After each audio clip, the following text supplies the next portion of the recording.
বেরোচ্ছি। সকালবেলা তো খাওয়া দাওয়া হয়ে গেছে। আর চলো এখন এই যে হেলমেট নিচ্ছি আর রান্না টান্না করে ঘর বাড়ি গুছিয়ে চলে যাচ্ছি। তো বন্ধুরা চলো আজকে কোথায় যাচ্ছি কি করছি সবটাই তোমরা দেখতে পাবে। আর এই যে তোমাদের দাদাভাই রেডি হয়ে গেছে, ছোটুও বাইকে বসে গেছে, আর অয়নার মা দেখো গেটের ধারে দাঁড়িয়ে আছে। আমরা আজকে তিনজনেই যাব, অয়নকে নিয়ে যাব না, কেননা ওর আজকে আঁকার ক্লাস শুরু হবে। আর আজকে যেহেতু শুক্রবার, তো এই ভিডিওটা অনেক দিন পরেই আমি পোস্ট করছি। তো সময়ের অভাবে বা নেটের অভাবে আমি ভিডিওটা ছাড়তে পারিনি। তো সব কিছুই আমার মানে শ্যুট করা ছিল, আর এটা অনেক দিন পরেই শ্যুট হচ্ছে। তো কেমন হয়েছে ভিডিওটা অবশ্যই কিন্তু তোমরা কমেন্টে জানাবে। তো চলো আমরা কিন্তু বেরিয়ে পড়েছি, আর আমরা যাচ্ছি হচ্ছে দমদম ক্যান্টনমেন্ট। ওখানে হচ্ছে আমার কাকা শ্বশুর থাকে, তো সেইখানেই যাচ্ছি। বর্ষাকালে এই জায়গাগুলো দেখার হাল ছিল না, সব জঙ্গলে ভরা। আর আমাদের বাড়ির সামনেটা তো দেখেছো পুরো জলে ভর্তি, বাইক নিয়ে যাওয়ার তো কোনো নামগন্ধই ছিল না। সবসময় এর ভিতরে একটা ভয়াবহ রূপ আমরা দেখতে পাই। তো যাই হোক, এখন তো শীতকাল, এখন হচ্ছে চারিদিকে ফাঁকা ফাঁকা, বেশ ভালো লাগে শীতকালটা। আর তারপরেই আসবে আমের মুকুল, বেশ ভালোই লাগে সেই সময়টা। তো চলো এখন যাচ্ছি আমরা কাকাদের বাড়িতে, তোমাদেরকে তো বললাম। আর আজকে আমরা তিনজনেই যাব। আর এই যে আমরা মোড়ের মাথায় চলে এসেছি। দেখো দেখতে দেখতে কিন্তু আমরা বেড়াচাপাও চলে এসেছি। এটা হচ্ছে গড়ের মাঠ বলে, এটা চন্দ্রগড় শিলা বলে এটাকে। তো এটা 6-এর বই না 5-এর বই পড়া আছে, বেড়াচাপা চন্দ্রগড় শিলা। তো এটাই সেই জায়গা। তো রাস্তা দিয়ে যেতে যেতে এক জায়গায় ফল বিক্রি হচ্ছিল, তো ফল নিয়ে নিলাম কাকার জন্য। সেরকম তো কিছু খেতে পারবে না, তাই একটু লেবু আপেল নিয়ে নিয়েছি। আর দোকান থেকে মিষ্টি আর দই নিয়ে নিয়েছিলাম, টক দইটা খেতে পারবে ওই জন্যই। তো চলো একেবারে যেতে যেতে দেখা হচ্ছে। তো এই যে দেখো সিগনালে দাঁড়িয়ে পড়েছি। এই কলকাতায় বেলা করে বেরোলেই যে কতবার সিগনালে দাঁড়াতে হয় তার কোনো ঠিক ঠিকানা থাকে না। তো চলো এখন সিগনাল থেকে ছেড়ে দিয়েছি, আর আমরা বেশ অনেকটাই চলে এসেছি। আর এই যে পাশেই হচ্ছে এয়ারপোর্ট, এয়ারপোর্টের পাশ থেকেই যাচ্ছি। আর এয়ারপোর্টের পাশ থেকে মনে হচ্ছে এটা ব্রিজ তৈরি হবে, জানো তো কী ব্রিজ হবে সেটা হয়তো আমি জানি না।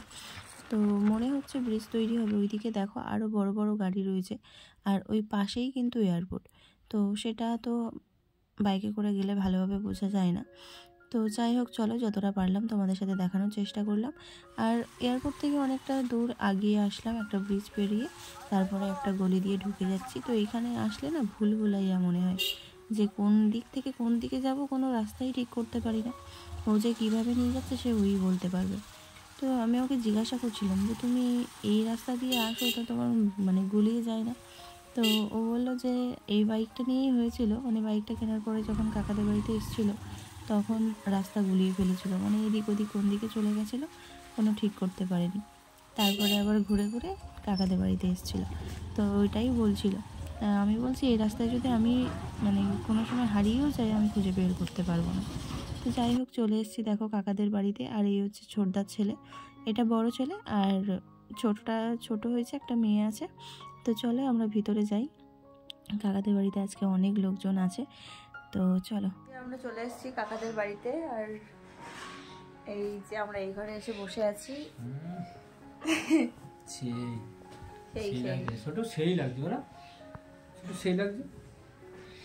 তো চলো এখানে খাওয়া দাওয়া করবো। এখানে সেইভাবে ভিডিও করার সাহস নেই আমার। না না মানে কাকার সামনে গিয়ে ভিডিও করার সাহস নেই আর কি। কিন্তু ভিডিও যখন করছি একদিন দেখাবো। হ্যাঁ জীবন hi guy welcome to back to my channel. আমার কাকা খুব সাবধানে এই বসে আমরা ছাদে। আর এখানে হ্যাঁ চলো চলো চলো। আর এখানে হচ্ছে একটা বাড়িতে সন্তোষী মায়ের পুজো হচ্ছে, তো ওই জন্যই ঢাক ঢাক বাজছে আর কি। তো এই যে আমরা ছাদে চলে এসেছি। ওরে বাবা গো ধাবাস পড়ে যাচ্ছিলে, চলো চলো চলো। আর এই যে ছাদের থেকে উঠে, আর এই একটা সিঁড়ি আছে, এখানটাই কাকিমাদের হচ্ছে ঠাকুর ঘর। তো ঠাকুর ঘরে এখন আর ঢুকলাম না। হ্যাঁ চলো চলো, হ্যাঁ আসো। আর এইদিকে একটা এই রুম আছে, আর ওইদিকেও আছে। কাক ও বাবা, এই যে কাক বাবা রে। আর এই যে এখানে একটা ছোট্ট তুলসী মঞ্চ আছে, এখানটায় কাকিমা পুজো করে। হ্যাঁ মা কাক মা। আর ওই ছাদটায় দেখো কতগুলো ফুল গাছ বসিয়েছে। এই ছাদে সেরকম ফুল গাছ নেই, কাকিমারা সেরকম বসায়নি আর কি। আর ওইদিকে ছাদটায় দেখো কত ফুল গাছ বসিয়েছে। এরকম ছাদ থাকলে না ফুল গাছ লাগিয়ে মজা লাগে ভীষণ। আমি শুধু ভাবি যে কবে আমার এরকম একটা ছাদ হবে আর এইরকম ছাদের চারিপাশ থেকে ফুল গাছে ভর্তি করব। ওই জন্যই মনে হয় ছাদটা হচ্ছে না আমার। তো চলো এখানে একটুখানি থাকি। আর এই যে ছোটু, আর ছাদের এখানে কি বলো তো, যদি কোনো অনুষ্ঠান হয় তাহলে এই ছাদের মধ্যেই অনুষ্ঠান হয়।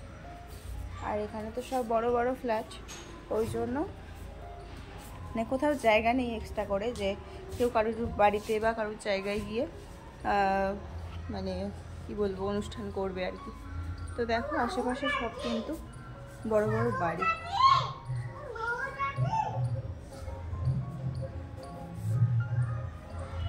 চলো গাড়ি যাচ্ছে দেখি, গাড়ি গাড়ি গাড়ি গাড়ি গাড়ি গাড়ি তাড়াতাড়ি এসো।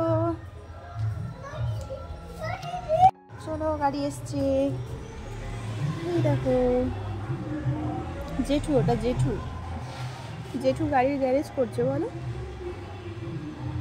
তো কাকাদের বাড়ির চারপাশ থেকে কিন্তু এরকম রাস্তা। গাড়ি পেয়ে আর বাড়ির কথা ভুলে গেছে। হ্যাঁ দেখেছি, তুমি চলো চলো তাড়াতাড়ি চলো, খেয়ে নেবে। তাই শুনো, তাড়াতাড়ি চলো খেয়ে নেবে। চলো, খাবে না? বাড়ি যেতে হবে, তাড়াতাড়ি চলো। বাড়ি যাবে না? তুমি এখানে থাকবে? হ্যাঁ আমার দিকে তাকাও, তুমি এখানে থাকবে? এই গাড়ি চড়বে তাই?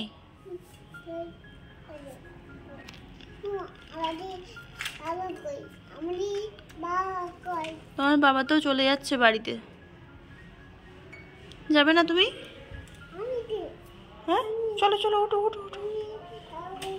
হ্যাঁ চলো, বাবা চলে যাচ্ছে না। তারপরে আমরা খাওয়া দাওয়া করে আর বেরিয়ে এসেছিলাম। তো বেরিয়ে এসেছি দেখো প্রায় অনেকটাই সন্ধে সন্ধে কিন্তু হয়ে গেছে। আর আমরা যাব কলকাতা ঘুরে, ওই জন্যই একটু দেরি হবে। আর এটা হচ্ছে আমাদের কাকা শ্বশুর। কাকার গলায় একটা টিউমারের অপারেশন হয়েছে, সেটা হয়েছে চেন্নাইয়ে। তো বাড়িতে এসছে কালকে বিকালে, ওই জন্যই আসলাম দেখতে। আর এখন যেহেতু শীতকাল পড়ে গেছে, সব জায়গায় দেখবে এইরকম ব্ল্যাঙ্কেট নিয়ে রাস্তার পাশে পাশে প্রায় দোকানের মতো করে সাজিয়ে নিয়ে বসে থাকে। তো সেইখান থেকেই একটা ব্ল্যাঙ্কেট পছন্দ করলাম। অনেক রকম কালার আছে, কিন্তু এই কালো কালারটা তোমাদের দাদা ভাইয়ের পছন্দ হয়েছে, আমারও বেশ ভালোই পছন্দ হয়েছে। আর এই ব্ল্যাঙ্কেটটা না বেশ একটু মোলায়েম আছে, ওই জন্যই নিলাম। আর এটার ওজন হয়েছে প্রায় 5 কেজি 500 গ্রাম, মানে 5.5 কেজি ওজন হয়েছে। তো এটাই নিলাম। তো কেমন হয়েছে সেটা কমেন্টে জানাবে। তো এখানে প্রায় অনেকগুলোই ব্ল্যাঙ্কেট দেখেছিলাম, তো ওটা একটু দামের মধ্যে ছিল, তো ওটাই ভালো লাগলো, তাই ওটা নিয়ে নিলাম। আর বাড়িতে এসে দেখো একটু মাংস রান্না করেছিলাম, অনেকদিন ধরেই ছেলেটা মাংস খাবে খাবে করছিল, ওই জন্যই আজকে ফাইনালি মাংসটা রান্না করে নিলাম। আর সব কিছু আমাকেই তো একা হাতে করতে হচ্ছে, কেননা মা তো কিছুই করতে পারছে না, যেহেতু কদিন আগে চোখটা অপারেশন হয়েছে, ওই জন্যই। তো বন্ধুরা চলো আজকের মতো আমি এখানেই শেষ করছি, আর আমি ভিডিওটা বাড়াতে চাইছি না।